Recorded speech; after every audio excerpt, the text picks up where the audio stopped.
Ah!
This Mickey Man music.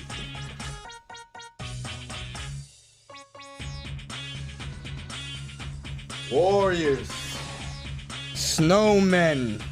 I'm pissing you off? Let me piss you off some more. Ah!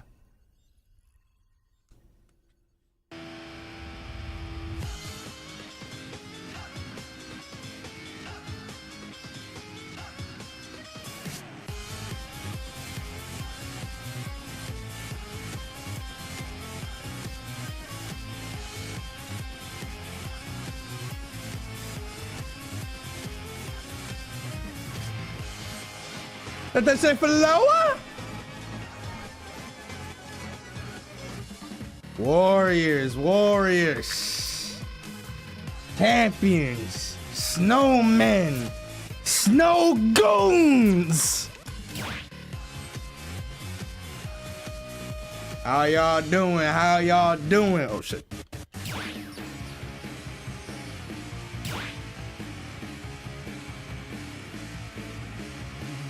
We are back. Like backs. Back.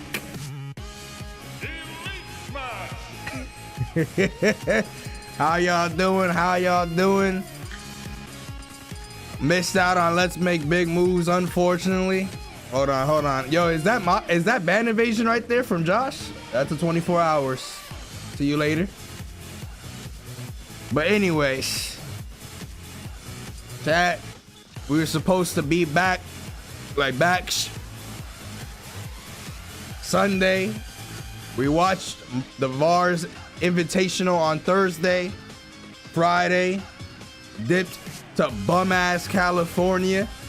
Saturday, was there to watch Midsona and then come back in the middle of the night and then watch some Let's Make Big Moves for Sunday to close out the weekend.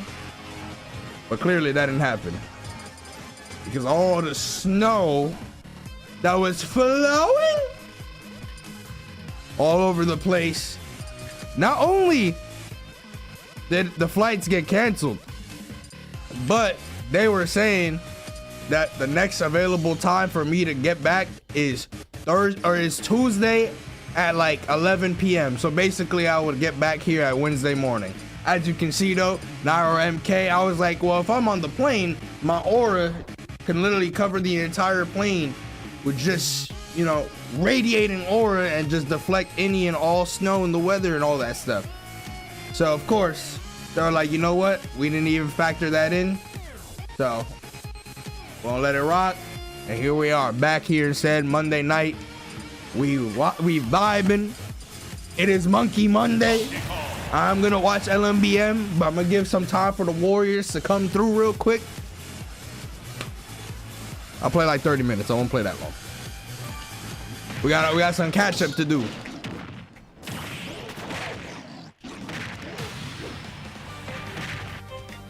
Yeah, in the end I was like, you know what? I don't need to go on a plane.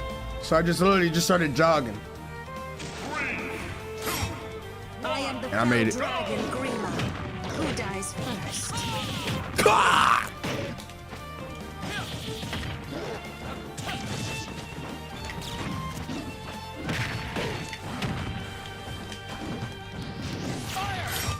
What y'all think about LMBM? We gonna be checking out like some sets that happened before top 8. We're gonna check out some sets that happened in top 8.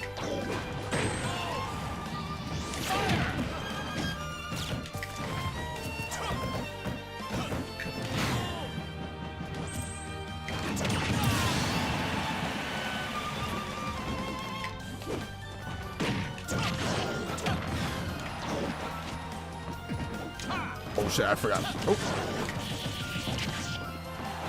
You love when Light made top 8? I will keep going. You're chatting. Yeah. Light will cook when he will cook, all right? Leave it be, leave it be.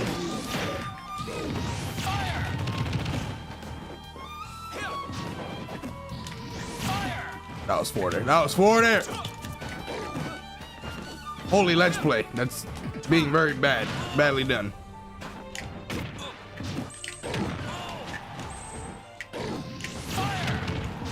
Shit! Bro, how he is fumbling the kill so many times.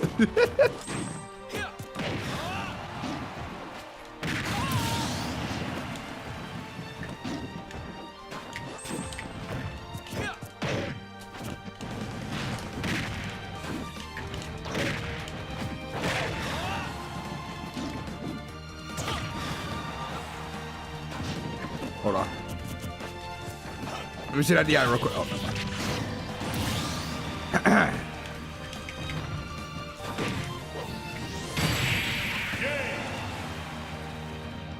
Leo needs to learn the Mega Man matchup.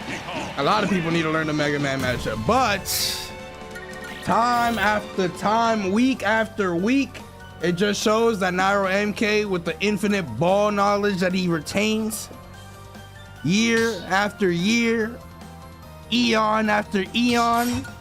I've been telling y'all that Mega Man is a menace. I've been told y'all. And now motherfuckers gotta actually sit down and learn shit about that character. Yo, Diaz, thank you for the 8 months, bro. I appreciate it. Telling you.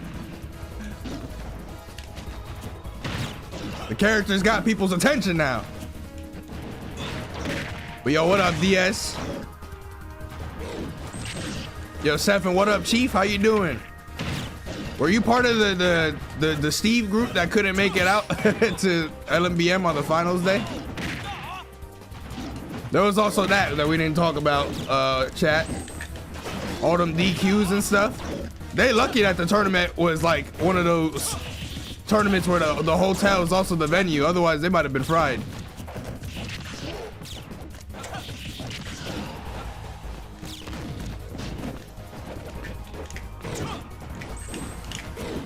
Divine intervention. I mean, Steve is, you know, top 30 character, so I don't know why y'all keep saying that.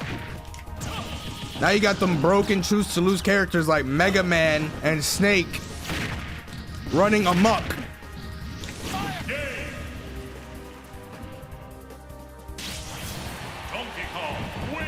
Yo, chat, if somebody says they want me to time out Josh, or if one person tells me to time out Josh, I'll give him a 10-minute right now.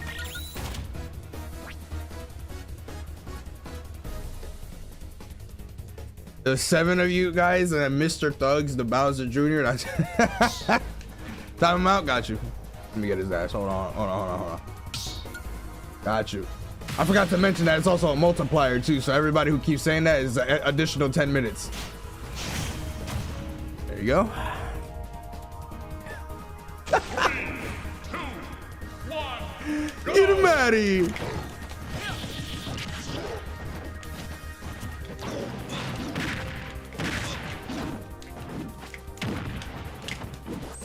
Low key, y'all should get like some type of reimbursement in some capacity, Stefan.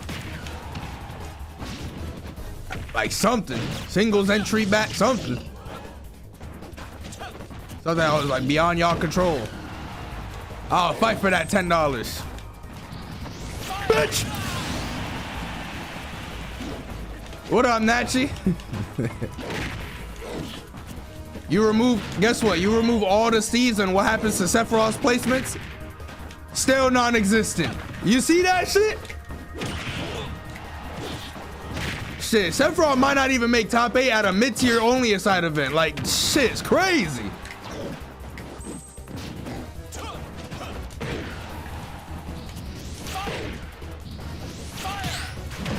Yo, that hit still? Awesome.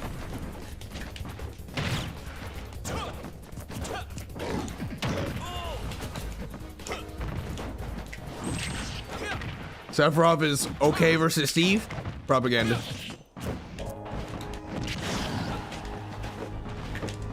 Sephiroth's good against Steve's that only just panic minecart after everything.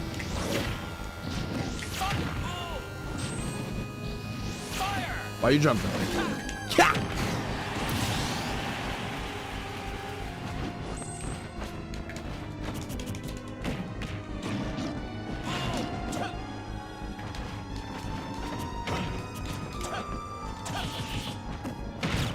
Did the event tier drop because of DQs? It probably did. There was also like other DQs too. Of players that didn't show up. Or like just didn't answer like the buzz, I think, and light and stuff like that.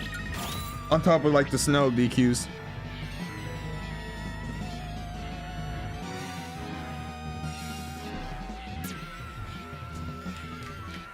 Yo, wait, Nigel, is this you? Oh, this that King Boo shit. 40 what? Oh shit, it's messed up. Hold on. Yo, what up, Shinks? With the 48 months, what's good, Chief? What's good? It do feel good to be back. I've been like traveling a lot, so hold on, let me repeat that real quick because it was messed up. 40 what?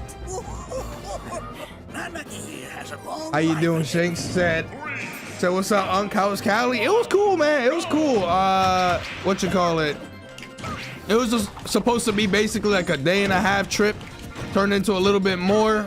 Unfortunately, missed out on LMBM, which is something I did want to watch live, but hey, you know, it is what it is, right? You know, I still didn't watch any of the sets that we're going to be watching, so in a sense, it's like blind. Obviously, we may know some results. It depends on the sets. You know, I didn't watch every single set. Obviously, I know who won and shit like that, so I kind of hard to avoid to see any like results or anyone talking about who won, who did that.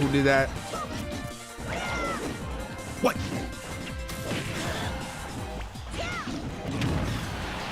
No, the event that I watched was the bars tournament. I literally went to California like a couple hours after that. I had to get ready to go.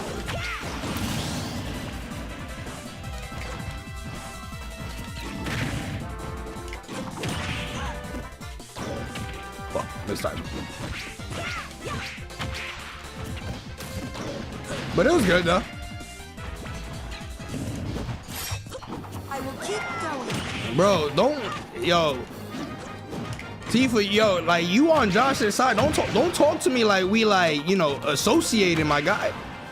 Until you on the righteous path. I'm sorry, man. I don't know you, dog. I don't know you. I know you know that chair all too well, though.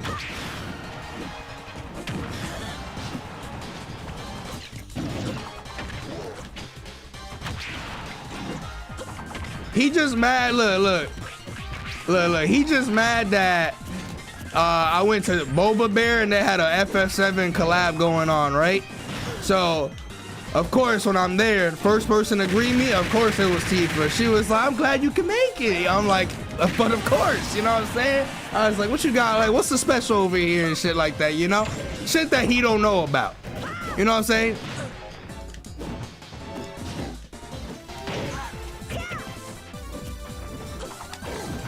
Shit. Holy schizo. Ouch.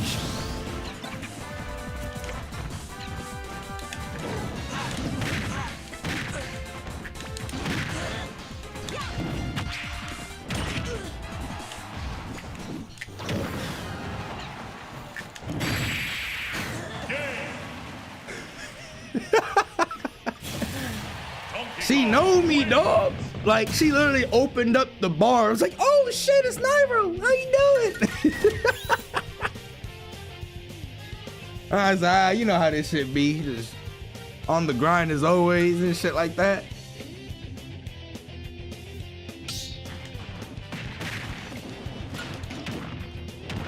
When's the next bingo? Shit. What challenge have I not done at this point in this game? But yeah, you know, I'll give the Persona concert a solid mid out of 10. Wasn't no Final Fantasy, of course, but it was good though.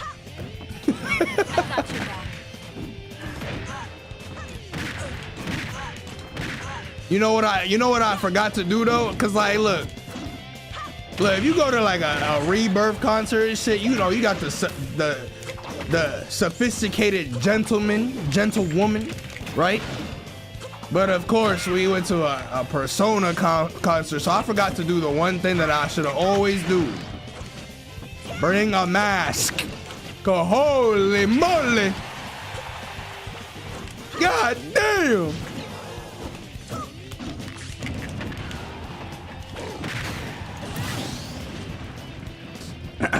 Oh shit.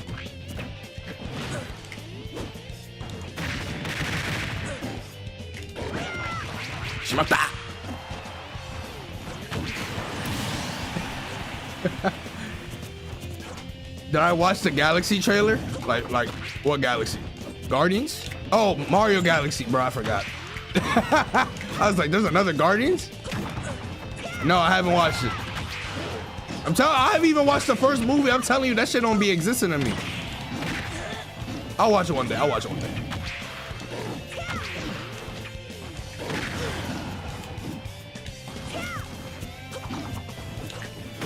One day. No, I didn't watch LMBM yet. I'm just giving people some time. I'm not gonna play that long. Maybe until like 10 o'clock, and then I'm gonna swap. One day, yeah, bro, that shit probably played on planes, but I was like sleeping.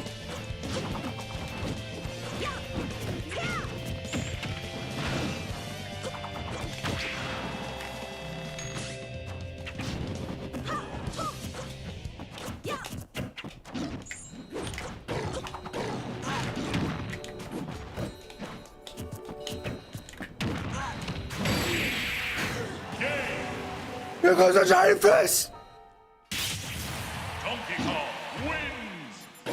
But anyways. Nah, but it was cool though. It was cool. They had Lynn there. They had Azumi there. They had Lotus Juice.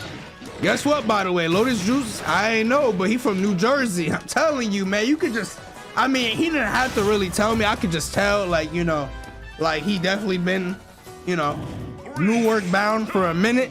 And that's why he out there killing it. Cause come on, man. When you go to a land, if you come from a land like Newark, you just definitely set up for greatness.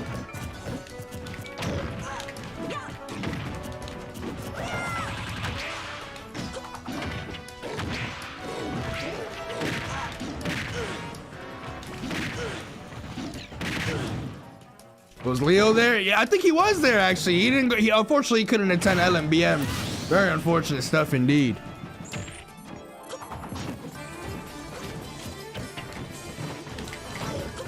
Hold on.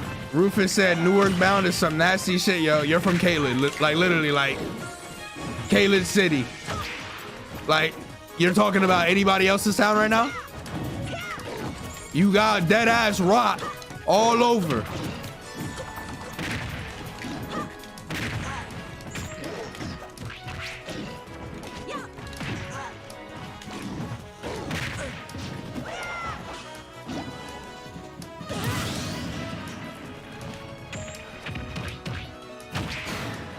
Well, perfect time. Yeah, that was a good combo. I'm gonna commend that combo by giving him a 10 minutes. Told you, I'm telling you, it stacks up, my guy. Like, you got about like 30 more 10 minutes to go. That's what I'm saying, bruh. Bro, really think he be speaking in my chat? Like, no, you have no authority. FOB.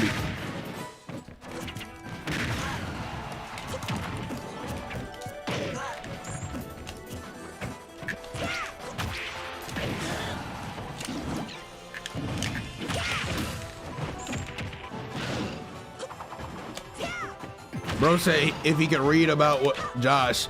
Yeah, actually, if you go on Google and you just type roach, top result, my guy.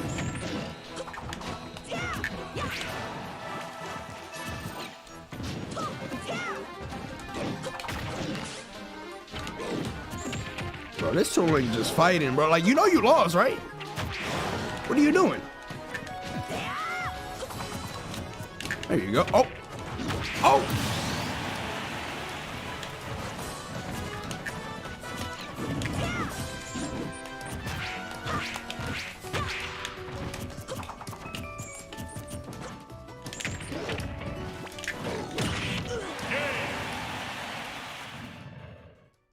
Motherfuckers really be fighting for their life. Like I say, your GSP is mine. It's absorbed. Your life clock is done. What you want to do? Give up? Yes. Triforce have lost.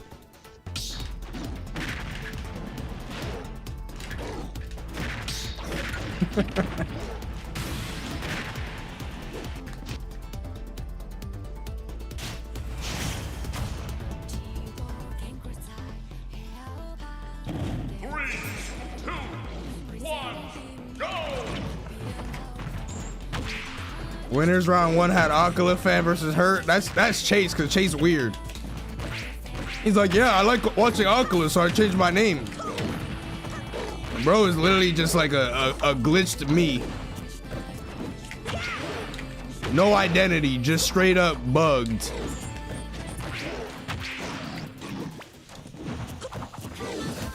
And he lost to a Japanese player playing Palutena?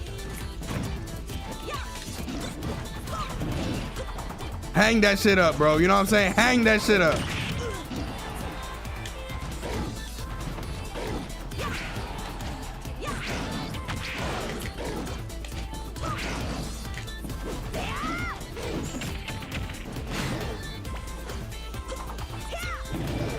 Lost to Ditto? No.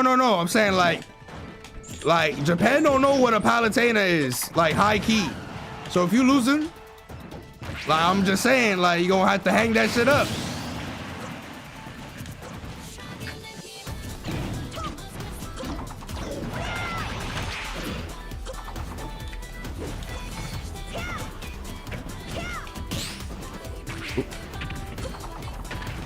We got two stink. Oh, that bomb drop actually killed me. I was supposed to be rising up with the back air afterwards, but interrupted it.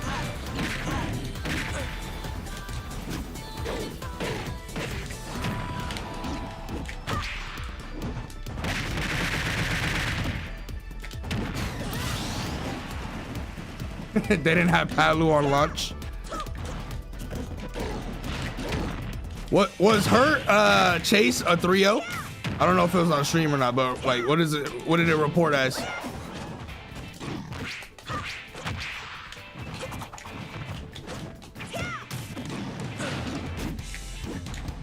Yeah. Holy wash. And I lose to Zach Ray, pre-patch Wolf. Pre-patch Joker.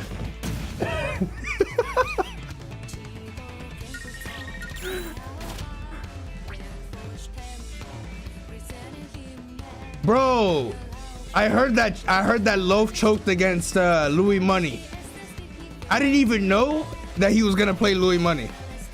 I don't think he ever mentioned that he had to potentially play Louis Money, but apparently he got reverse 3-0'd. He was like cooking him, and he got nervous, and then Louis Money just dog walked him afterwards. I was like, damn, bro.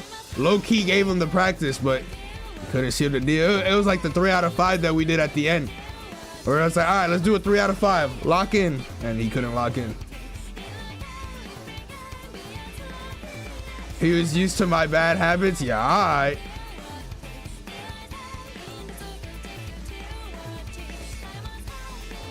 Why didn't I stream LMBM?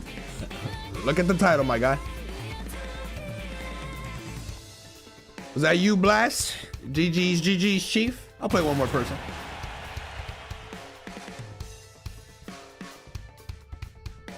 I don't know, man. If you get nervous versus Palu and bracket, it's kind of deserved.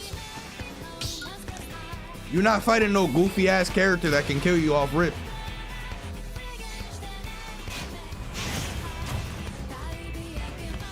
The joke. 3, 2, 1, go!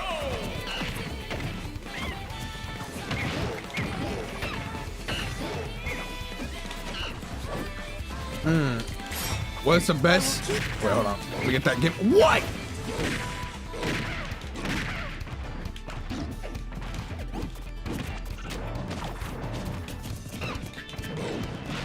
What up, Mason? Thank you for the 10 months. Tweak went Sephiroth, by the way. I know. And you know what also coincides with going Sephiroth? Missing top 8. Like, we've been doing this though. Like, if you have ball knowledge, then you already know that's like intertwined. Unfortunately, that's just how it goes.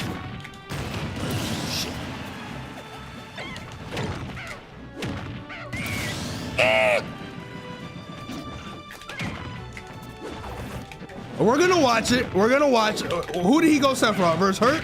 We gonna watch. Don't worry.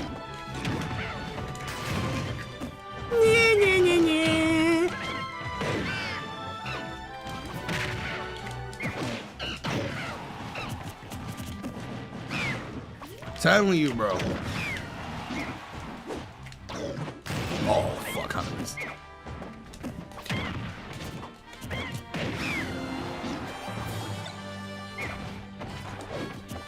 Good.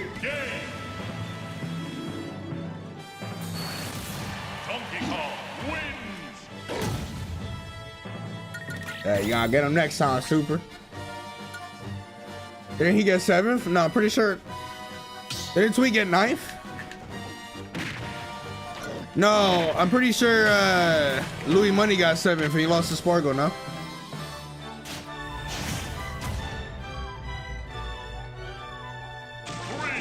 Yeah, Tweak had that unfortunate. You know what Tweak had? He had that unfortunate shit where like he lost to somebody he was seeded. Like what seed was Hurt? 1 or 2? I think he was 1. So he lost the first seed, and then he lost to seed number 2 to make it, or to not get top 8. Like he was that unfortunate player that like Spargo lost early on in bracket and got put in his path way earlier than he should have like fought Spargo to begin with. I mean, that's just how brackets go. That shit happened at Frostbite to me. I lost to Tweak in winner's quarters. I mean, I was projected to win that. I just lost. But then I fought Leo immediately for top 8 qualifier because he lost to Karama or like Prodigy at the time. And I was part of that like long ass run that he did in losers to win. I was like, bro, I really got 9th and he won the tournament. Tweak got 2nd. Actually, Tweak got 3rd. But like, I lost the 1st and 3rd for 9th. That's just how it goes sometimes.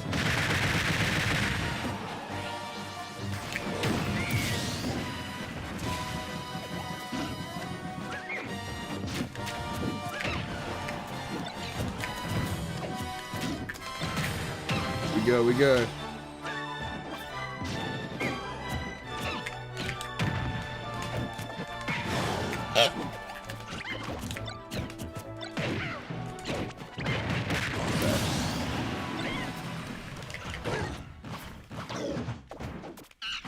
Yeah, I'm gonna check some top 32 matches, and what the hell? How were you able to shield that banana? I'm gonna check out some top 32 matches. I'm gonna check out some top 8 matches.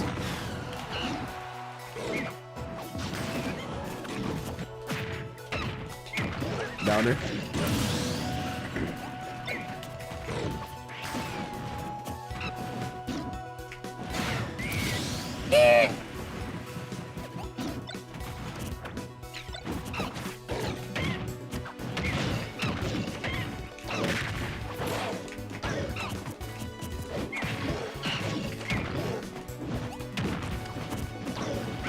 Yeah, Light wasn't there.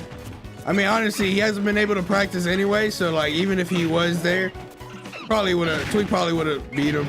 I believe that was his path. Tweak or Hurt. Here I go. Time Yo, to take the there's no way that hit me. That forward tilt was literally like Sephiroth forward tilt range. What the fuck was that? Or at the very least, trade. What the heck?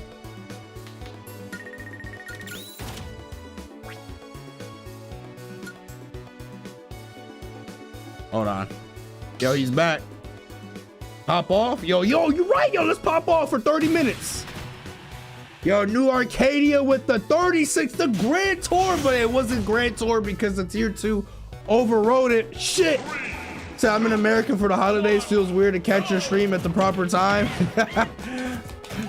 Hey, how you doing? How you doing? What you doing here? Vacation? Sorry to hear. Yeah, I just expedited Josh's process. That was the 30 minutes. So, you know, you could go ahead, look up. How the fuck did that forward tilt and monkey flip both miss? You're not taking this. Told you. Told you. That was Josh's 50th timeout.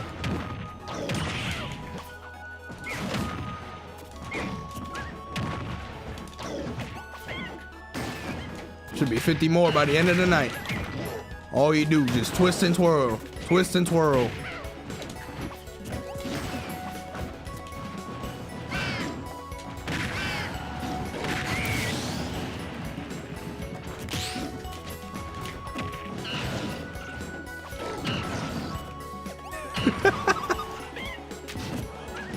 Yup, robotic, speed 1.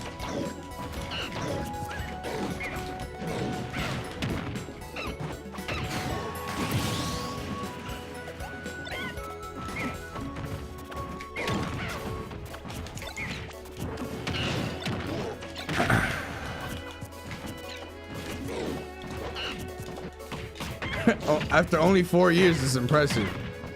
Well, you gotta think about it. Combined with his ult, his ugly fucking AI written looking username for his ult. I will keep going. Probably in the hundreds. The hundreds. Nice. Yo, what up, Bizarro? Thank you for the 22 months. Yo, hold on real quick. For Arcadia. Wait, whoops. Hold on. Oh, so it's 10 o'clock. Let me get ready to watch some LMBM sets. But before I do that,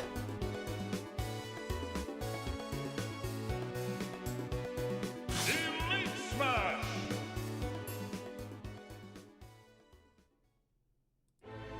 whoops. I am the fell dragon. Ignore that. Grima. Who Hi, dies Kevin. first? Here's what I meant to do. Kevin with the 36 months, the Grand Tour.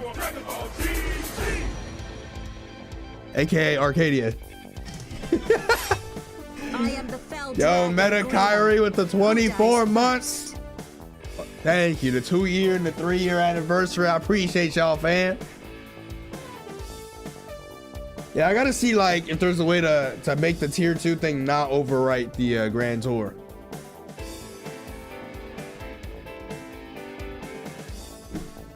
You were in Cali, you didn't say hi to me, fake ass.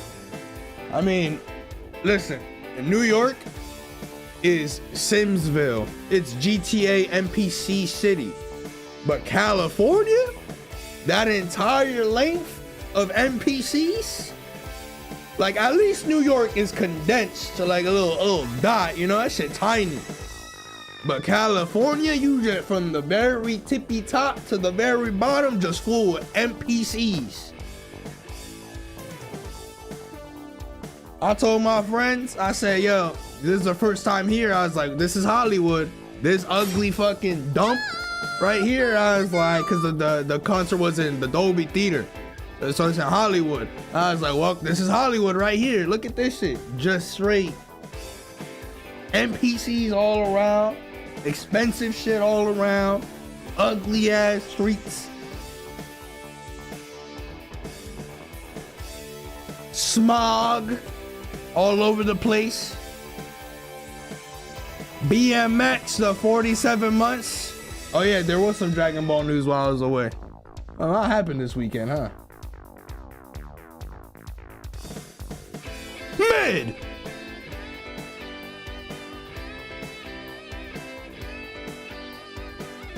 What the fuck is in New Jersey? Mr. Beast Burger, all right? Now, does Cali have any Mr. Beast Burger? No, it don't.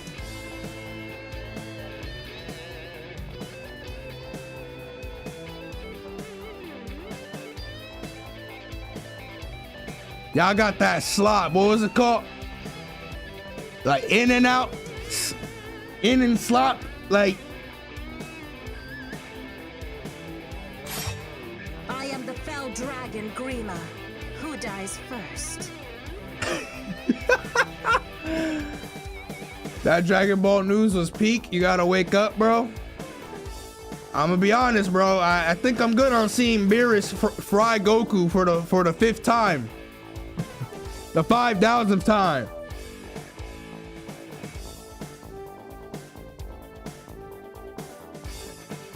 Low quality bait.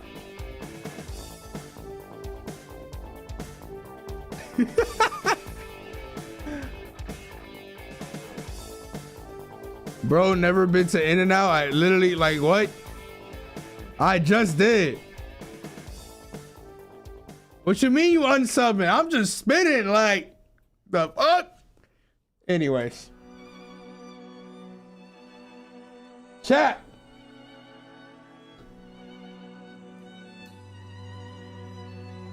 We're finally getting Moro. Oh man, it's so cool. We're gonna see Goku just get fucking waxed by somebody, then wax him back, then give him a sensu bean like he ain't fucking learned from the Cell Saga that, hey man, maybe this dude don't need a sensu bean, and then get farmed again, and then turn it around and then farm again. And that's gonna take 7 years to get to. I'll be hyped when it's here. I'm just kidding, I'm kidding. Yo, Young Apex, thank you for the $2. I didn't want to have to say, like, yeah, you know what, Rufus, fine. I didn't want to have to say it, but yeah, the moral arc is in production, and the reason why I didn't stream this past weekend is because they needed me up in the, you know, the recording booth. You know what I'm saying? I had to go real quick. I know. Like the voice acting, like career's been like, you know, just going up and up and up and up. But I guess I'll give you that little sneak peek that, you know, stay tuned.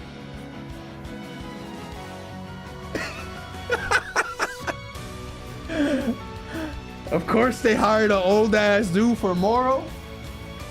Oh, you talking about the Japanese VA? Yeah, I know, right? Yeah, a lot of their voice actors and shit, actresses, they're all old and stuff. You know, they've been doing that shit for a long time. Over here though,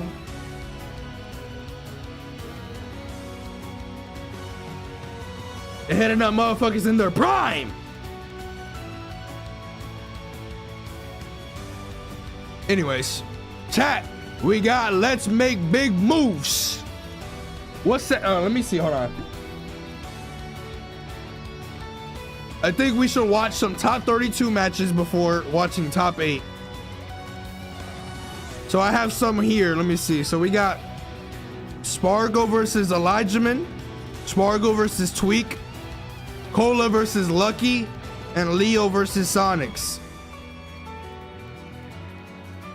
I guess there's still Hurt versus Tweak as well too. Worth checking out. Oh, they do have the Louis Money Loaf set here. I could also watch that.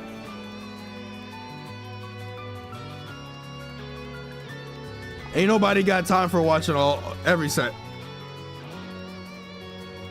We got this one right here.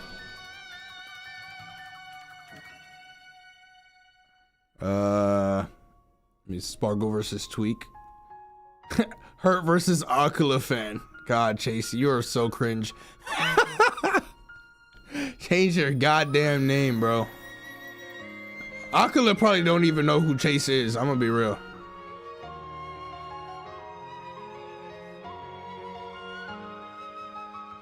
Where's, oh wait, is it further down? Where's the, oh yeah. Let me see. Is Tweak versus Hurt here? Oh, Leo fought Louis. We can watch that.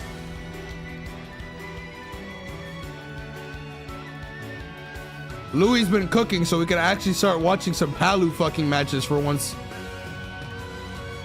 Okay, there's Tweak versus Hurt. You already know they gotta put Sephiroth in the thumbnail, because otherwise nobody clicking that shit. Oh, wait, it seems like it's an order of like top 16, winners quarters and stuff. It was just starting from top to bottom. Yeah, like Tweak versus Spargo's right here. I was just going in the wrong order.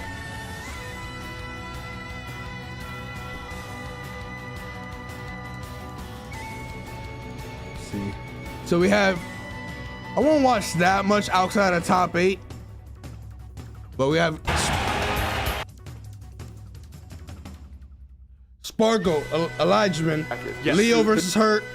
I mean, Leo versus Louis Money, Hurt versus Tweak, and Tweak versus Spargo. I think those are good matches to watch before top 8.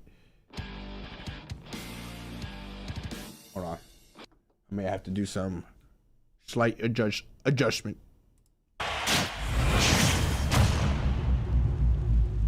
That's it. 3, 2, 1, go! That's it. Loud ad. All right, well, hold on. Before they start scrapping, there was no commentary. Oh, I guess it's probably like a quad stream, like kind of thing. Okay. So hold on. Before anything, hold on. Chat, you know what time it is. YouTube. YouTube. It's your boy NairoMK out here. As you can see when you click the video. Let's make big moves 2026 occurred this past weekend. I was originally going to be watching it live, but I did attend. I'm from New Jersey. I went to California.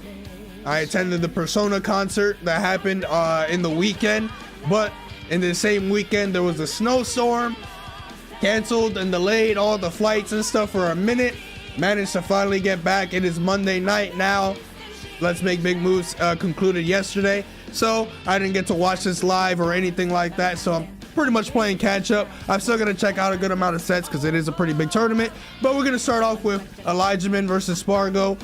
This is probably when all the upsets really started unfolding and all that stuff, so I'm gonna kind of go from here. This is like top 128, top 64, and make my way down to the end of the bracket. You know, check out some matches before top 8, check out some matches in top 8, and do all that shit. And also we're gonna watch Sephiroth lose, so we have a good one.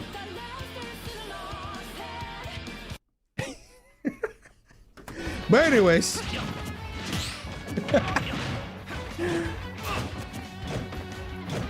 it's always a good day, man. I'm telling you, the NairoMK stonks, they're high. I've been telling y'all Mega Man is a problem for how long? Mega Man cooking. How long have I been telling you that Sephiroth is a buy in bracket? The dawn of time.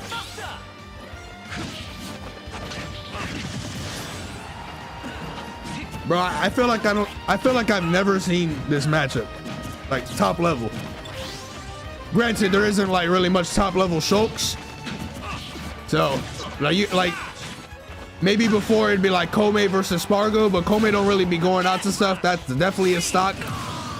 That forward air is hella good against Cloud though. Cause like Cloud obviously likes stalling and shit like that, but he also just outranges a lot of his stuff. Or choke forward air can also like stuff out a lot of his approaches when trying to recover.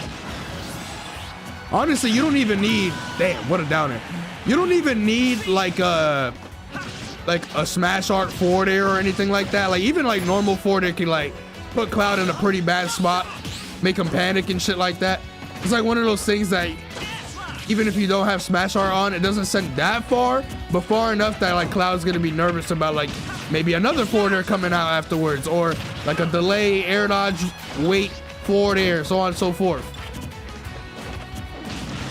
I wouldn't say this matchup sucks for Cloud, but it's definitely one that like it could be a little tricky. Oh, Sparkle is so dead. He shouldn't make this back. Okay. Well, he didn't make it back, but Elijahman almost threw with that. But I get why he went for up B, because like he didn't want to like try to like timing back here there would have been a little trickier, so he wanted something that lingered.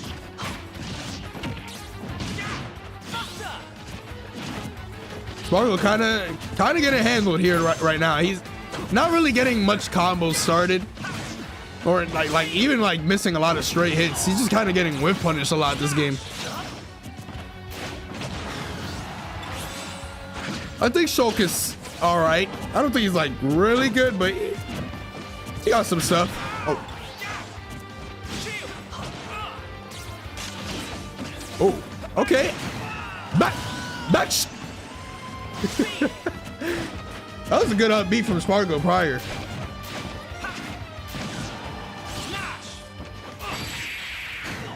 Ultra cooked. Yeah, it's one of them scenarios like right here. Even if he didn't have smash art, this forward air still would have just been GG. But like forward air is so good at like just intercepting Cloud's recovery. He don't snap the ledge, you know, or like if he's not gonna snap the ledge, usually you're gonna be in a pretty like panicky scenario. So, but honestly, that was just a really strong game from Elijahman. Oh, he did it. Oh, I could tell Spargo did the. You saw how fast it was to go back to PS2. He said, "Run that shit back."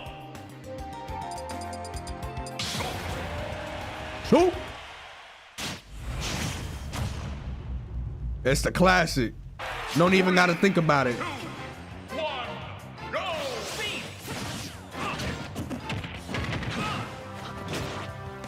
I guess one thing that's like kind of notable in this match or set so far is that Cloud doesn't really have access at times, not all the time, but he doesn't have access to being able to use up B out of shield, because you know he could just go into shield art and then punish Cloud on landing and stuff like that. And I would say that's a pretty important part of Spargo's game plan / like Cloud, I guess, at the same time, because well, yeah, you know, because like Shulk obviously is going to be going into your shield a lot, forward airs and nairs and all this shit that definitely would get up B outside of like, you know, any shield art shenanigans. Yo, run up jab, best jab in the game. Backs.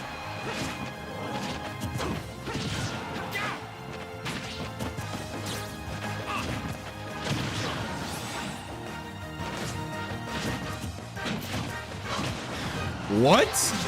How did that come out on top? I swear, Spargo definitely wants to make down smash work.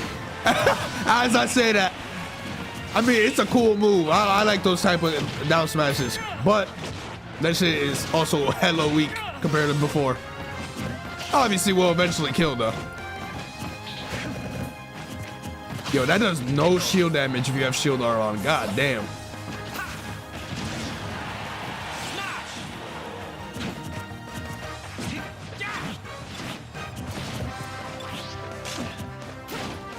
Just stall out the smash art. I mean, he's still pretty much at a % that getting hit by a gust of wind will seal the deal. I'm not really surprised.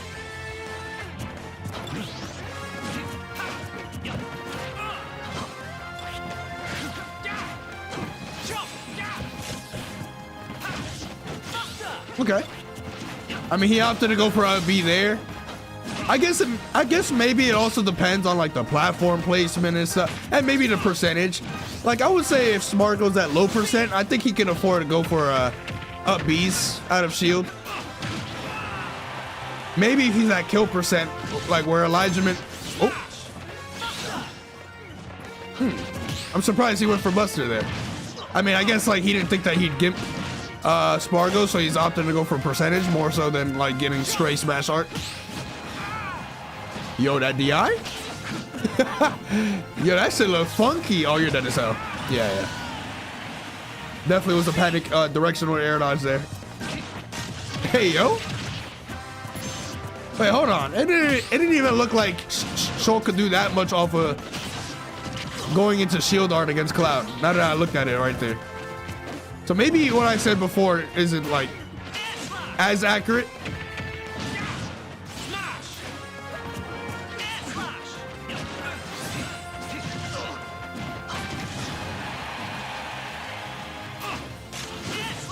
Oh, tried. He tried to take them both down. Oh, he's dead. He has no jump. Once you know it's a done deal, just gotta yoink that stock. You hate how he always has the Monado on his back. That shit floating, my guy. Shulk's ledge roll is so ass. I feel like, yeah, I guess I never really see him ledge roll. Uh-oh. Uh-oh.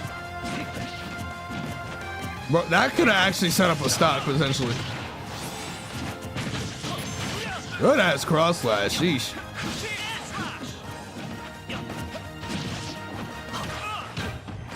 But it's a touch.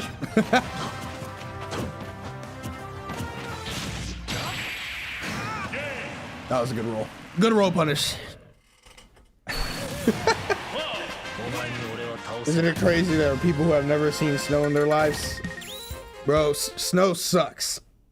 It looks cool sometimes depending on where you're from, but at the same time, after you know the pizzazz of how pretty it looks goes away, you're like, okay, now this is inconvenient.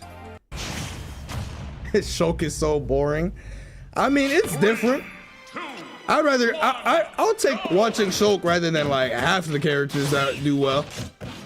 Though Shulk definitely can enter like a corny Zen mode, basically, where like, you know, he uses shield art the whole time and then he uses jump art and runs away, like jumps all over the place to stall for the shield art and stuff. Like that level or like that kind of Shulk stuff, that shit's corny. Or like that's not what I'm a fan of. 2 feet of snow is a lot less fun, exactly. Yeah, they really got a house tour playing out here. Uh-oh, he might be dead here. Ooh, I think Elijah Man went for a down air there instead of a forward air, but I feel like forward air definitely would have been better. Sparkle was absolutely not gonna ledge, snap the ledge.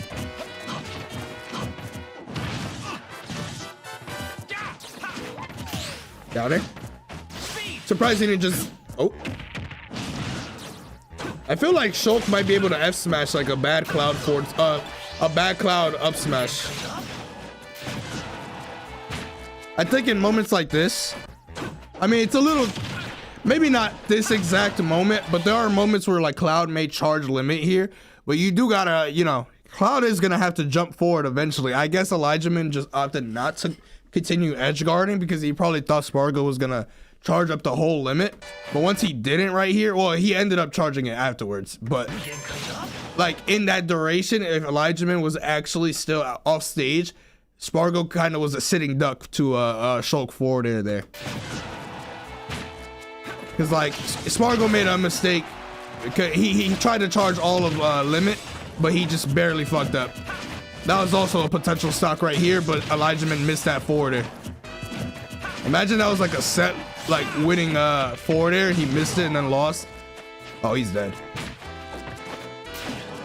Oh my god. Yo, backs.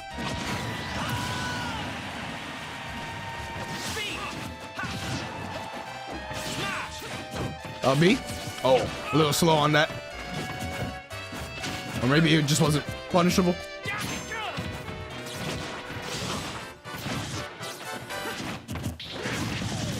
The smash art buff throws? Yeah.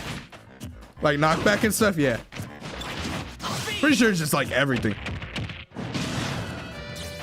Less percentage, but oh, try to go for a ledge slip forward in there.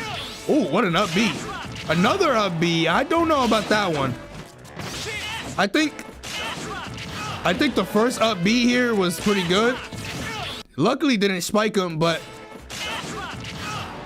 definitely could have gone for something else that was more of a threatening scenario. But I mean, he wanted the up B spike, so he was trying to close out the stock. Oh, that didn't kill? Sheesh. Oh, that's gonna kill. I will stand there.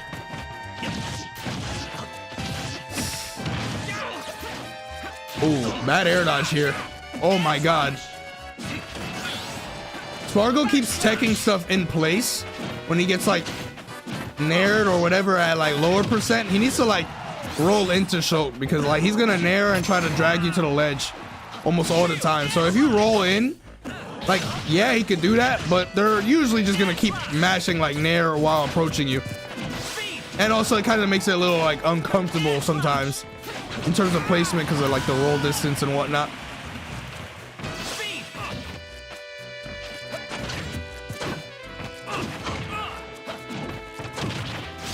Nice.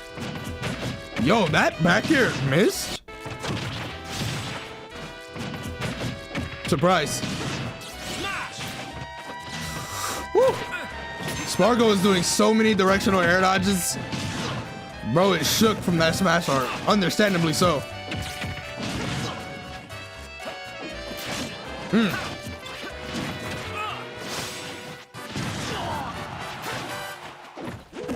Yo, this song, bro. That should be a stock.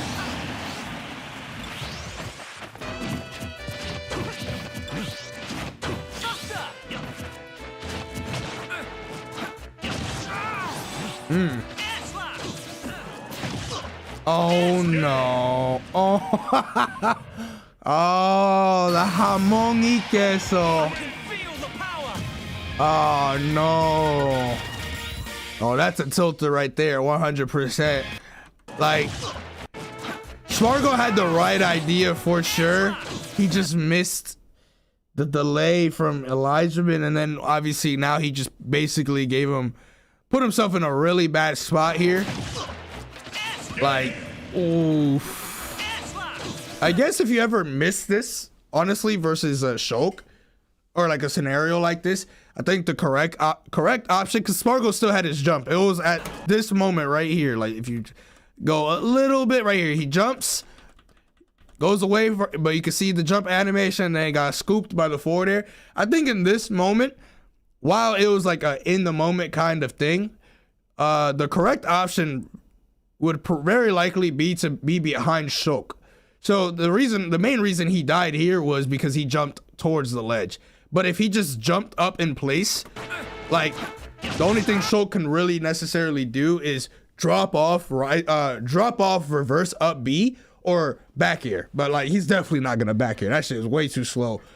So probably up B is the more threatening thing in this scenario, but at the same time, I don't think it would connect either because he has jump on, or like jump Monado art on. So like, while he would get the first part of up B, you're still at such a low percent that Shulk's gonna go way past above you after getting the initial hit.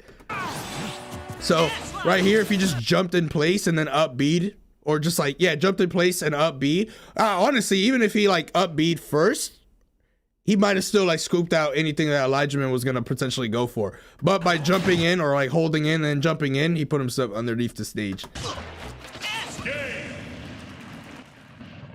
Drop off Nair also wins here, but drop off Nair also has mad lag and he has jump art. I'm pretty sure he's like a little bit more of a fast faller in jump art, if I'm not mistaken. So I think if he naired, he would just die. Like, he would just, like, Shulk would die before he's able to act out. I don't think I've ever seen Shulk do drop off Nair before. Granted, most characters wouldn't die in that scenario if you land it, but Cloud is mid, so.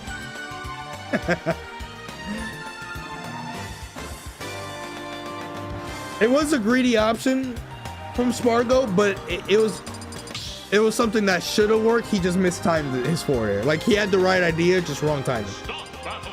Slow.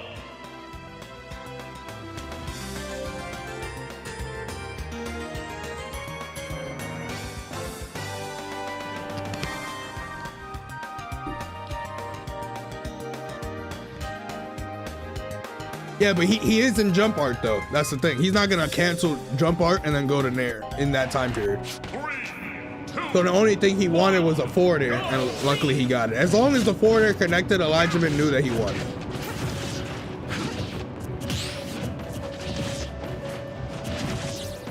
Oh yeah, of course.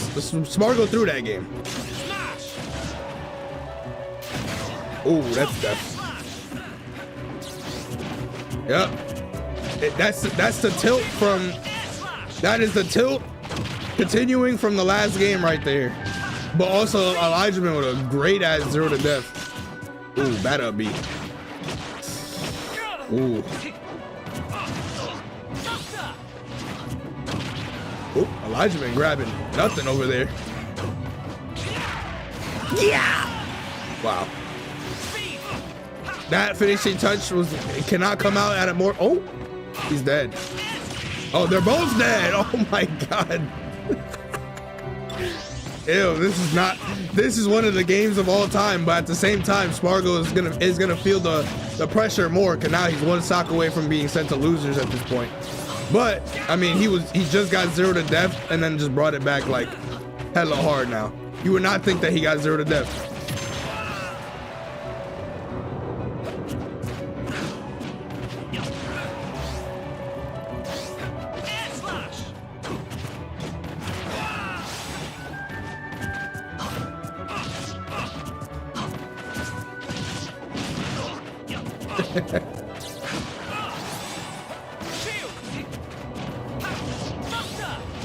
Now the match is like progressing like how it was throughout the rest of the set. But like whatever happened in that first minute was like, what the fuck? Oh, he still got smash art out here. This is still scary as fuck. Caught the roll. Oh my God. What a recovery. You know Spargo was shook. Oh no, what? Oh no, I don't know if he meant to up smash there for real or not. What did he even have killed? I feel like maybe that meant to be an up tilt. Maybe? Probably not. It probably meant to be an up smash, but that was kind of like a gamble, I feel like. I feel like he's at that point where if you get an aerial on Cloud, he's gonna be in one of those spots that he hates to be in, you know? So I feel like going for up smash there was such a Hail Mary when you have other aerials that would accomplish basically the same for less lag. stop battle. Slow. Oh, Josh is back. Let me hold on. Cook him real quick. 3, 2, Yep, you see the song targets. go. Broke the target right there. Get him out of my chat.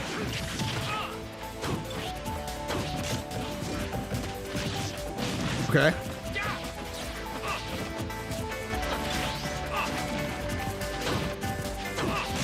So this did end up going to game 5. Spargo is going for a lot more up Bs now, like compared to earlier in the set. Because I think he also realized that like going for up B, as long as he lands it, even if Shulk is in shield art, he doesn't get that much off of it. Or at least so far, we haven't seen like a big reversal for going for up B out of shield.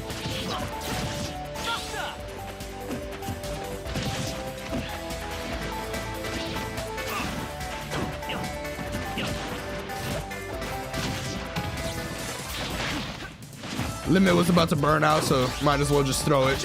You're not gonna get punished for it.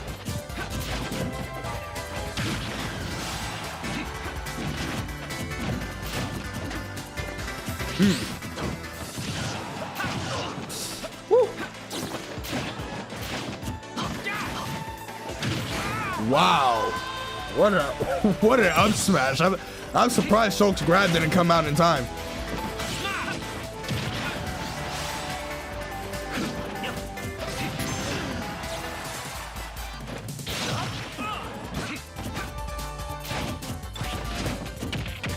I feel like I play Cloud sometimes as well. I feel like when you get that up B, oh my God. I feel like when you get that up B from the ledge, you always got to do like a delay up air afterwards. If you do like a rising up air, it always misses on that platform. Also, Sparkle loses this. I'm like watching this and I'm like, oh, he's dead. Yeah, he's too far, too far. Okay. It was looking bad at first, but this is like one solid choke sequence.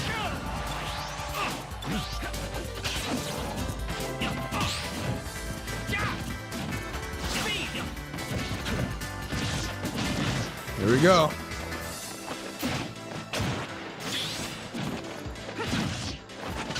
Oh, when the chokes start doing falling up air into your shield, yep, the confidence starts coming out, I'm telling you. God, that was the most delayed air slash.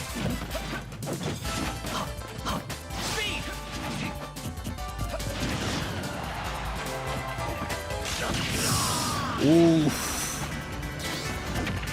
What a downer. Wow, this shit went from heavily in Sparkle's favor to now like dead even. I'm sure the crowd was getting rowdy and shit at this point. Uh-oh. This is not a good time to get limit either. Oh my God, that's so much damage. Oh my God, that would have killed Sephiroth. Yeah, having no limit at this point in the match. Oh, that's it. Wow. Yeah, having no limit in that very specific spot in the match is really unfortunate, or like really ass for him. Cause like, if you get thrown off stage, you can't stall for limit. You can't do any of that shit. But bro went for dash back F smash. I mean, he would have died if he missed it. So I guess it was worth the gamble. But the thing I'm more surprised about is that F smash actually connected here. Like the first part of it, he looked like he was so far away, like a couple frames ago. But like right here, it looked like it missed, but nah, it actually connected.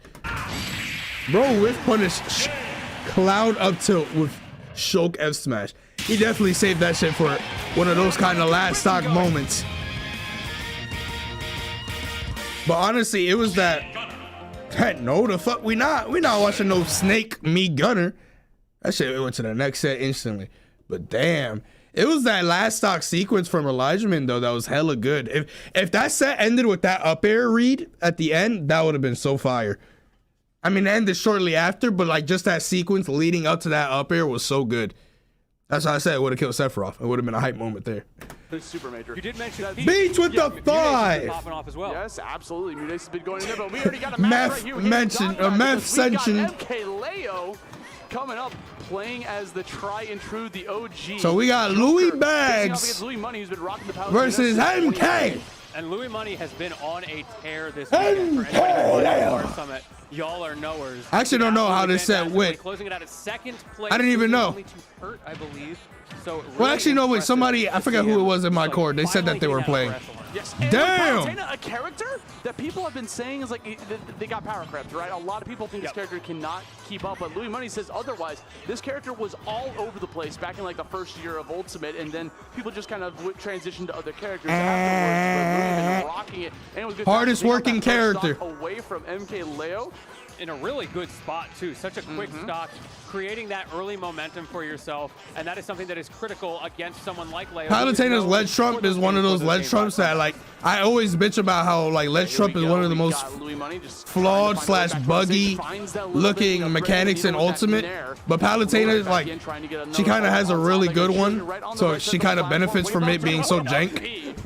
I don't like it, I'm not a fan of it, but please run into my back air, I beg you. I just get parried as soon as he goes in. Leo's mashing back here, what a time. Going right back towards center stage. I've been asking for Leo to do that for like how many years now? Coming out here from Louis Money. Again, that's going to be like the try and true move that Palu's going to be on the lookout for. Nair combos into pretty much anything your heart's desire at most percentages too. We saw that third of the down air coming out again in the corner. This time Leo is quick enough to get through. Still getting hit by Mrs. Nair though. Damn, he had no jump. Still in season.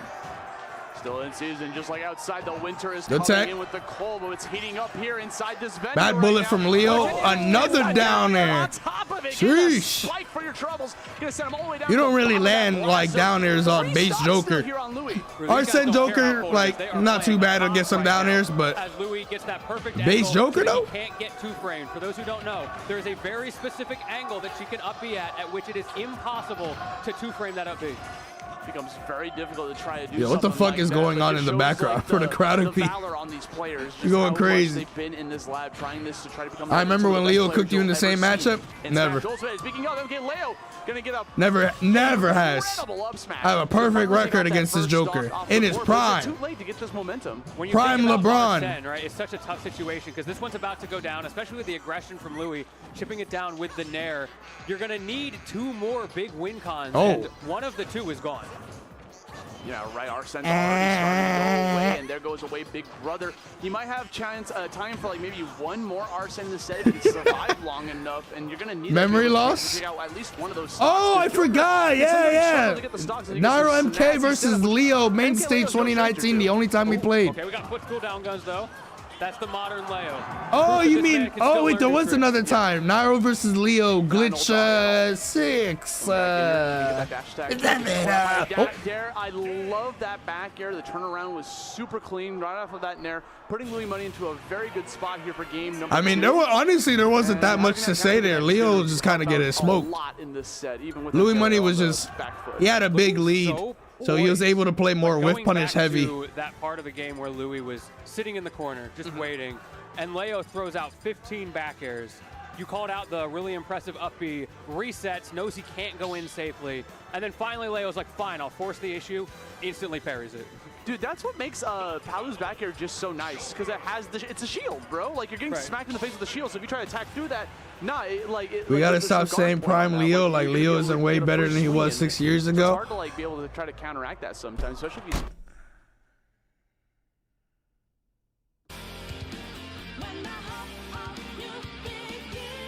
Listen,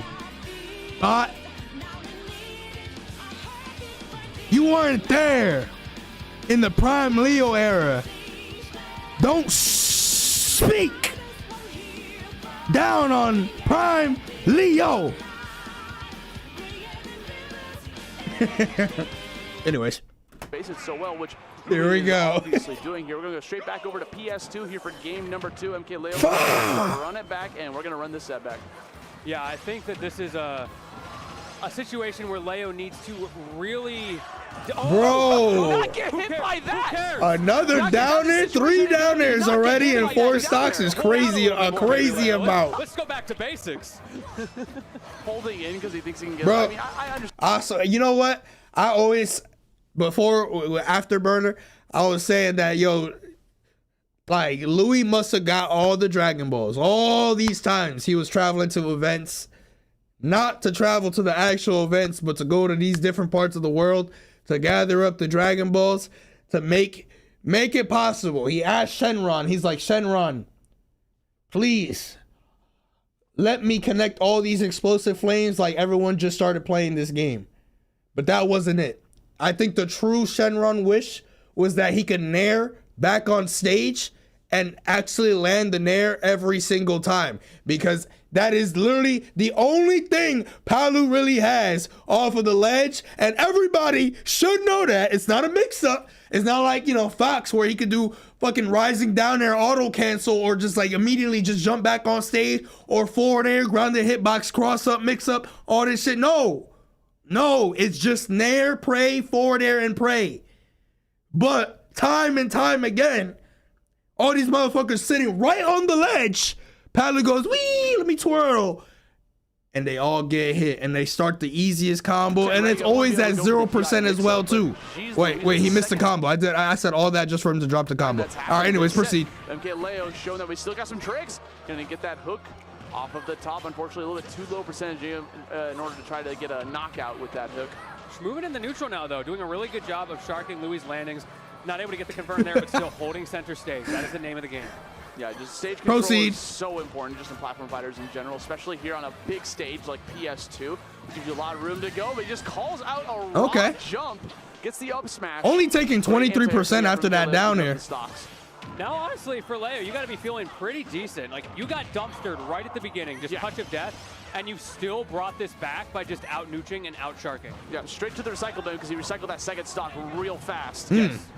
Coming here with a Nair, again, popping him up one more time. Yeah, this is one of those moments that, like, he started off basically with 2 stocks. This was a crew battle game, basically. That's what I call those. Oh, if he got that Arsene down there, up smash would have killed there, just because they're on the platform. And we've seen Louis go for a lot of that throughout the weekend. Oh my God, bro. All that came from that forward air off the ledge, bro. I'm telling you. Motherfuckers be getting hit. Who you bullet? And we've seen Louis this whole sequence. Throughout the weekend. That whole sequence. And Leo's like, ooh. Like, which is what Leo tried to do. Bro, you literally got hit by that all by yourself. He's so good just setting up these traps. That up smash is such a big-ass hitbox. Like, it's going to call you all super high in the air. If you try to double jump into that. Okay, that was a Palu back air moment right there. Clanking with the Arsene back here. Not a good auto reticle. The gap wasn't massive at all. Louis opting not to wait on the Angel platform, using that extra invincibility to get aggressive, but kind of gets caught in the corner. Like, look, listen. Extra invincibility to get listen, in this scenario, look at Louis. He like, is he gonna be right near the ledge? Oh, he's still not near the ledge. I can't nair, so I guess I can only forward there. But then Leo's just like, I'm gonna hold in all the way, like he's fighting against like Steve up tilt pressure and shit like that. Slowed it down. Telling you, you could just wait at a specific spot with everybody, and if Palu can't reach that spot, she's basically a sitting duck, because the only other option she has is teleport past you, but you can also just, you're in a good spot that even if they shorten the warp and stuff, you can like react and still punish it in time. Gets the fire for unpunishable. Flame gonna put you in a really bad spot. Try to get the grab out of the Nair. You definitely want to kill him before this Arsene comes out. Jump out of that situation. Recognize that situation might be coming up, but Arsene's about to spawn in. There he is. Big brother is here. We need some big hurt boxes right here, right now, and this could be the turnaround that MKLeo's been looking for. At 125, you are fighting with bated breath. But this is like, such an important again, he forward aired. Oh, we should have back aired. Kill off of that, but not able to find it. Running out of time at this point, Louis Money can just take these shots again and again, just kind of wait for that meter to go away. Taking these, because that's what MKLeo was looking for. Another dash set coming out, evening up the percentages. Actually takes a lead technically. Tried to fake out a trump, goes for the can't get the cloud, just applying a lot of pressure to that shield, because Louis knows. Arsene did a lot of work though. He brought this shit back to an even game. Forcing him to be honest, but Leo is more than willing to do so. He's been around the block many a time. 125. Yep, that's that Palu, like what I was talking about earlier. Palu ledge trump. Like right here, but Leo is more than willing to do so. Like right here, when he went for this ledge trump, since you can influence like getting ledge trump, since Louis ended up holding in after getting ledge trump, Palu basically is still in the ledge trump animation, by the way, you can see it. But she's like basically already about to hit the ground, and she's relatively safe for it. I hate that. It is so clunky, bro. Like if you go for a ledge trump and you successfully get a ledge trump, you basically should get some type of punish, like guarantee. Obviously character dependent and like frame data and stuff like that. But most characters should be able to get a ledge trump back here guaranteed. I hate the fact that you can like influence it.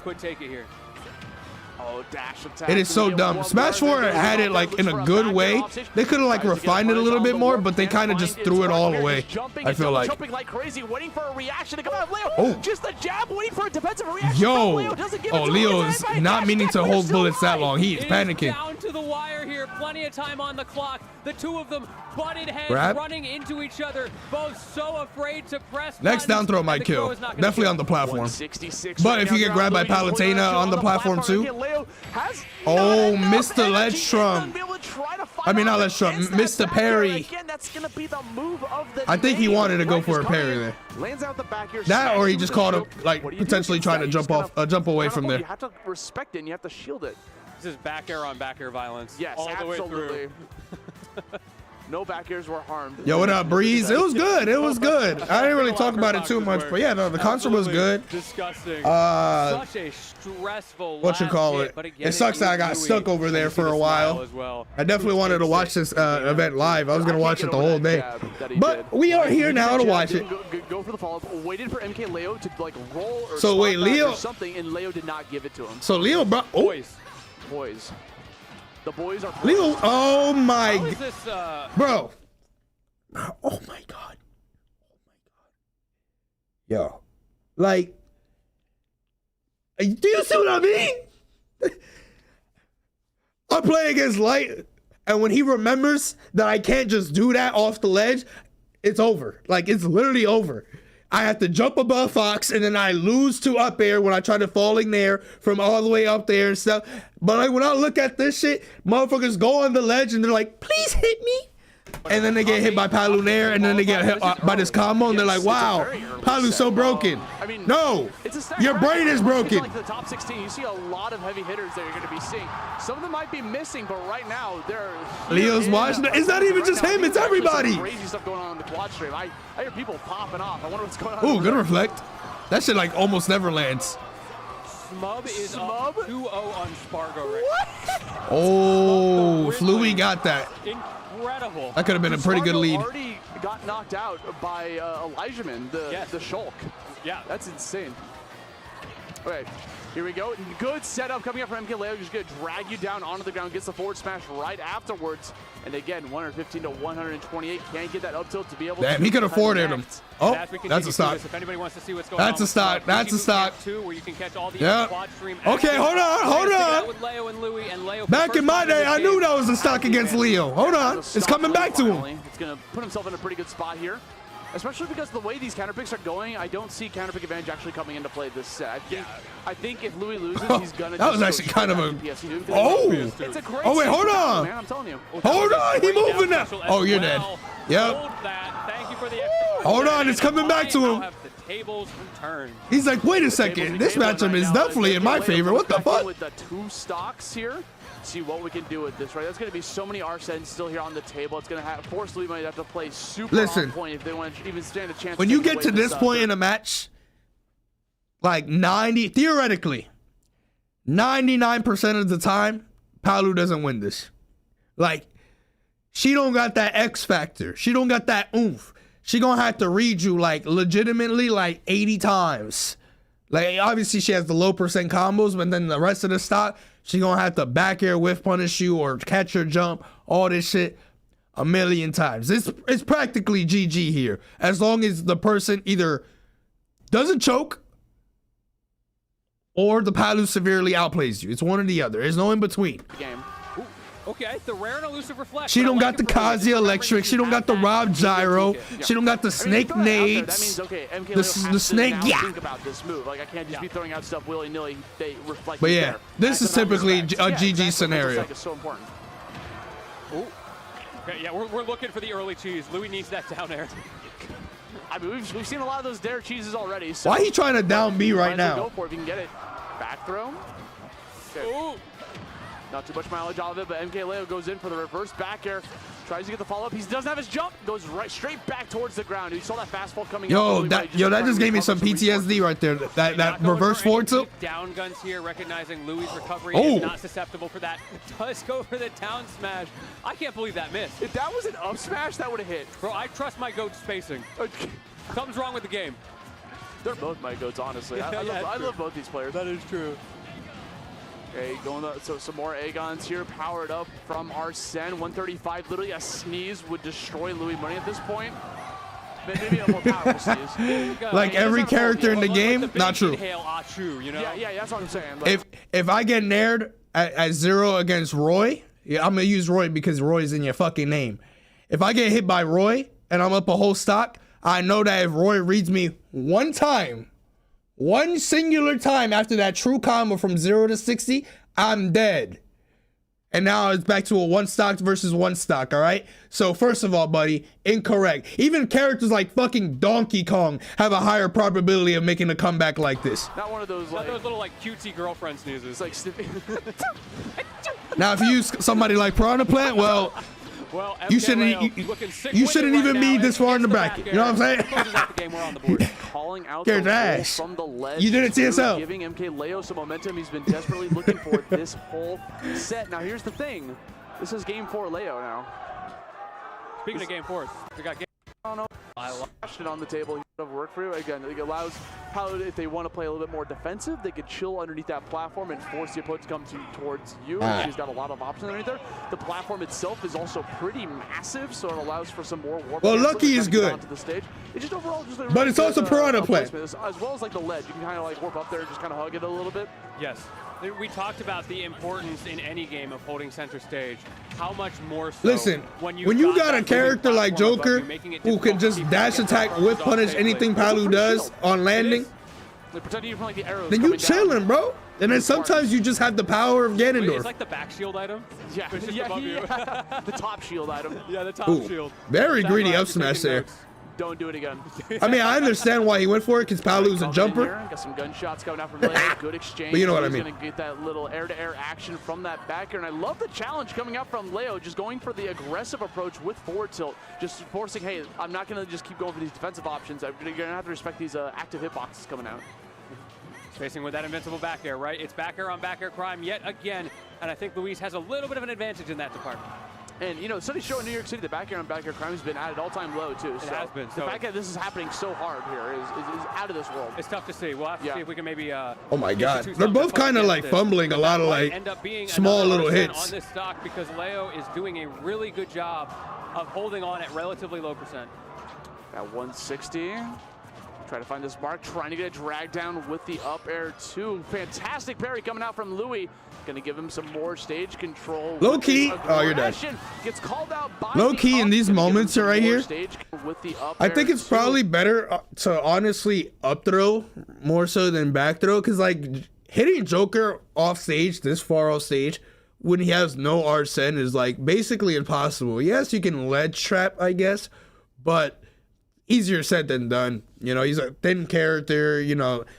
Palu, like her aerials and stuff, you do have like one good attempt to like potentially call out something, but it's probably better to like try to catch him with like a falling up air or something like that, you know. Parry coming out from Louis. But like here, all it does is give him a little bit more Arsene, or more, most of the time it gives him a little bit more Arsene. He stalls his recovery, so he gets even more Arsene, and then he comes back and you just get fucked up. And now he's closer to Arsene. Where's the blue chicken? That didn't kill. Just in the nick of time, and the gunshots to interrupt the aggressive approach from Them Louis. gunshots into. Oh! But we take those. However, Louis, Damn. more than happy That to was take kind the of a, stock honestly, dirty. right here, this S-Smash is very greedy from Leo. I understand why he went for it, because it actually would have killed if he got it. But if he actually just read the jump away, because like, you know, maybe like Louis Money anticipated, not an F-Smash, but I think he anticipated a Joker dash attack. But if Leo actually read that he was going to jump away for this moment and just back aired him with this much rage, he would have killed Palu. It wouldn't have killed necessarily like from the side, but the angle that it would have sent would have basically made the incoming up B easy to get hit by another back air, and then that one would have killed. But we take those. But he just went for F smash. He said, "Fuck it." To take the stock. He had a lot of Arsene meters, so I feel like it wasn't worth to go for it as well. That definitely had way more risk. Good stage positioning for Leo right now. Goes for the F tilt, but Louis gets past. The full hop back. The comeback in this game, well, it will come back. It will come back based on. To me, bro. Okay, actually, you know what? Never mind. Never mind. I was gonna say like if he gets a nair on the ledge on Leo. So much meter too. So Arsene's gonna come out at least like 2 or 3 times this stock. Yeah. If Leo can hold on to it. Great stuff from Leo, faking out Louis with that. I think Louis was expecting the tap, and no! Okay, it looks like they handled it themselves. Man, yo, take that stop. They're good. They're just gonna do it. Good sportsmanship from Take that shit. I love it when that happens. Hey, It's just like bro, instant, take that just shit. reset. Let's You go. were about to 0 to death him. Don't need a TO to come into this and just. I think Leo actually had like stage positioning advantage there anyway. So and Leo gave it up. That's the thing. Like, good on him. it worked out. I don't know whose controller. It was Leo. Oh, okay, that makes sense. Okay. Yeah, Leo recognized that his controller got messed up, so he's like, you know what? I would have got hit by that down tilt. I would have been like, that's really smart. I like that. But he does take it right back. Yeah. Leo's One still stock at the apiece. advantage. A powerful percentage on his side. He don't Plenty need of no time to free get win. that Arsene up again. Let's see how We'll that bodes. Let's keep watching, shall we? Ooh, getting the gunshot combos again one more time here. Leo Nah, I would have had taken that stock too. Right? Even when you're off stage like this, you'll be able to just grapple right towards it. Good spot dodge, gonna avoid it. We've seen Louis go for like these heavy. Now he doing the Nairo F smash. This is cooked. In the corner, right? It's mostly going to be up smash, but like that time we went for just the angel wing forward smash. Yeah, every once in a while, Louis lets that rip just as a mix-up. More of that mental stack, right? Make him think about all of the options, all of the ranges of that threat bubble. Speaking so of that when range, he's thinking about the range, he gets hit by the up smash. Good Lord, that up smash. Oh, get wobbled. Wobble, baby, wobble, Get baby, drilled. wobble, baby, wobble. In this moment, Leo just needs to not jump. Because, like, obviously Louis Money is going to be fiending for a nair. Like a nair conversion. If he just literally just backdashes. Oh, never mind. He's chilling. Well, I mean, he was in an advantage state. But in neutral, if he just literally stay grounded and just dash away on, like, basically any of Louis' approaches, he was just going to keep. He was just going to keep nairing and just keep getting whiff punish. I'll tell you one thing. These guys are playing hot. They're also playing funny. They are. No, he's actually a big fan of So Aquila. it's straight back to PS2. Run it back. Just right. Hollow Bastion didn't work out. Let's just go back. Another game 5 set right here.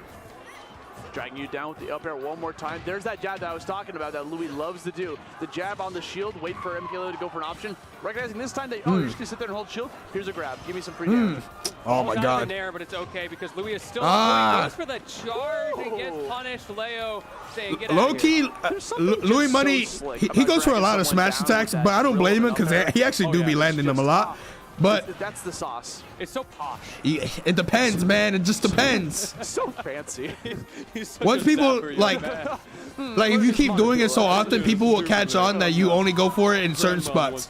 Like he only went for it on the. Oh no. Leo. Oh no. Smacking both of them right now. We're going to hear with a 95%. That's not here on good. the next stock. Going to see how we're going to be able to. Arsene is gone. Oh no. Money again. Has to figure something out because I'm starting to a lot of drop combos and sequences over here. But low key, 95% isn't too bad. But the only way you're gonna kill Joker right now is if you get a back air off stage, or you like catch his jump with an up air. Outside of that, you're kind of just like scrambling for hits, and he's already at 83 off of one like normal advantage state. Thanks, you little fellow. He's kind of cool. Leo's not committing to any like hard reads. He's just going for aerial, backdash, bullet, make it stay like that. and the percent is stacking up. Miss space back air there. Forward throw here, 111. Dude, Louis is struggling to finally. That forward tilt could have been the end of his stock if he shielded the whole thing. Saw like Louis try to gamble on a low recovery too. Yes, Louis. Yeah, the snowball is in effect. Brought this back. We talked about that late set adaptation, and that is what we are seeing in real time. Okay. Grab, yeah. Again, that He tried to do Nair up tilt, but couldn't get the. He didn't drop his shield in time. Up air, that's gonna kill. Yeah. Gets another knockout for your trouble. That was just a base Joker stock right there. He lost Arsene before the first stock. But neither of them, of course, wants to go into that nightmare of a loser's bracket that we've been talking about this whole time. Playing against double the amount of sets ain't no way, bro. Yeah, this is one of those GG moments right here. Like I said, Palu don't really be making big comebacks like this, especially against Joker. You pretty much have to fight potentially 2 or 3 more Arsene stocks. Like, unless you gimp him at like 40%, which almost never happens, you're gonna have to deal with Arsene. And obviously, if you do manage to burn out an Arsene, he might get another one if he like hard reads and Rebels guard your down B or your back air approach or anything like that. Back on the table, has to go for the air that could have been it right there. Respecting that back air, fading away for your troubles as well. On top of that up air going to come right back in, put you right back into the air, calling out the falling air dodge, but whiffs. It was so close, but it's not closed out yet. Louis needs to find that gap, needs to play pixel perfect from here. We see the spacing on the lightning kick, keeping you alive. Needs to get past this Arsene, and it looks like we are going to do so.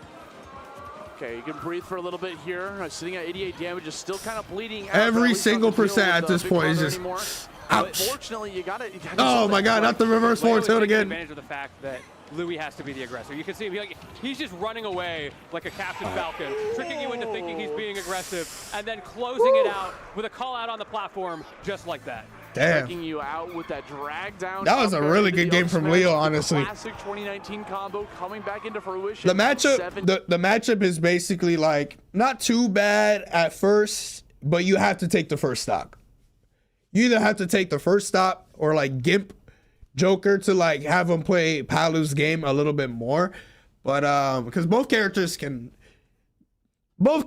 kind of keep each other in disadvantage like a decent amount. It's definitely easier for Joker, but what it really comes down to in the matchup is neutral, and neutral definitely is in Joker's favor, like easily in his favor, because his dash animation is so good against Palu. He's just so low that if you do rising aerials, he just doesn't get hit by it. So it just makes things a lot easier. The more you shield with Joker in that matchup, the easier it is for Palu to like shield poke you or to like actually hit you, because now you're standing up, you might get shield poked, start getting comboed. But if you just keep moving around, which obviously Leo started doing more and more, honestly, throughout the set, he wasn't really getting any nair combos started or any sequences started to begin with.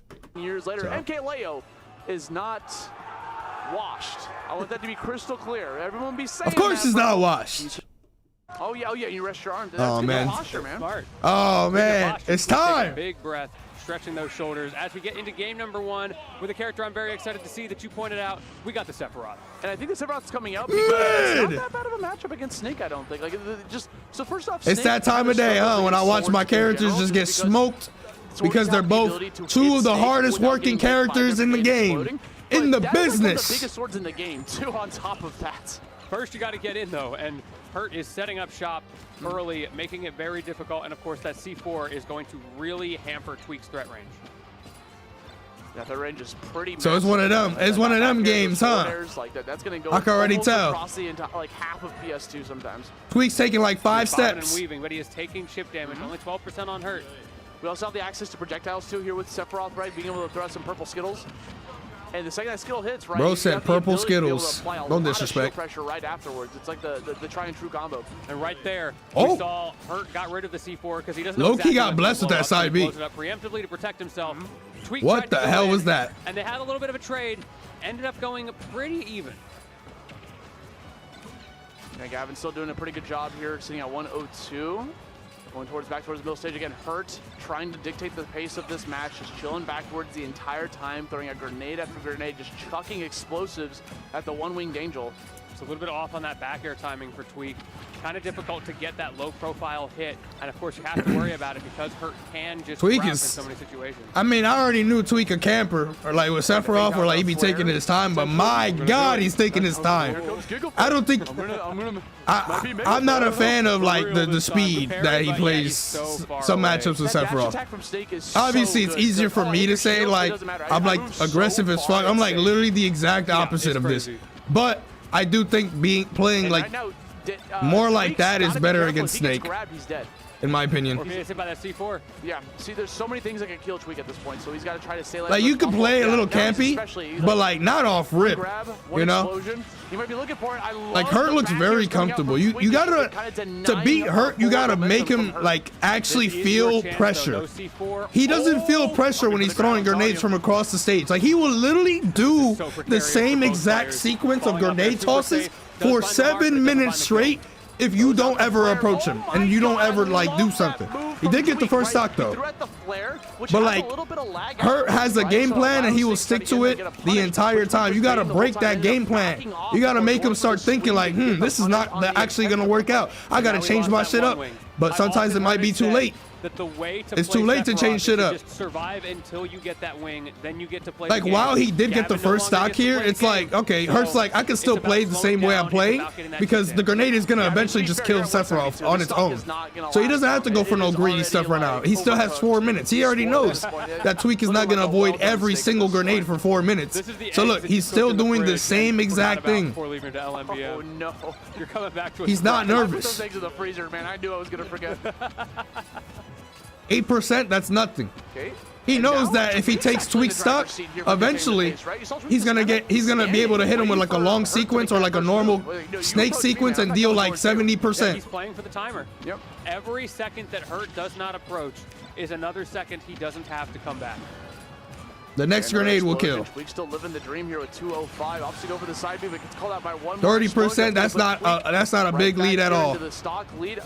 Oh, Trump, but no follow-up on the wait, jump. what? Come on, bro. Tweak, you caught his jump with this back air. You know that he was gonna do so. He should have gone for an immediate back air again or a forward air. Oh, not a good reflector. Hurt is low enough. Yeah, I think Tweak thought that Hurt was going to like recover a little bit higher. Yes. That up B, so he just opted to go for the ledge immediately. Ooh. It does not feel like it's already been 4 minutes. Now Hurt is starting to get But this is still not really a lead, especially because of like weight difference and stuff. Sephiroth will die at like 90. Snake could die at 90, but you need like maybe a nair back air near the ledge or like a down air spike on the cipher and shit like that. Try to get something going. But now he has the lead. The wing is back though, baby. Now it's time to play the game. Not really a good Nikita there from Hurt. That was way too close to Sephiroth. Watching for that grenade to explode on Hurt. Doesn't get what he's looking for. Go. Replanting the C4 here on the right platform. Again, just exploding and just getting a free little refresh on top of that. Hoping Tweak's going to be able to forget about that. But that was a good jump. That was a good jump from Hurt. How Snake works. I see why Tweak went for that dash attack, but like the one moment he went for dash attack, Hurt actually jumped around. Oh no! Why would you neutral B at all in this point?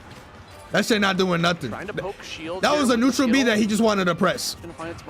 That's gonna kill. But gets called out by a back air. The heavy kick coming out from Hurt. Gonna give himself a stock lead and a very good spot to be in. The desperation is gonna start coming out now. For a big read with that up smash. Tweak desperately trying to keep this from getting out of hand. Hurt don't care about trades right now.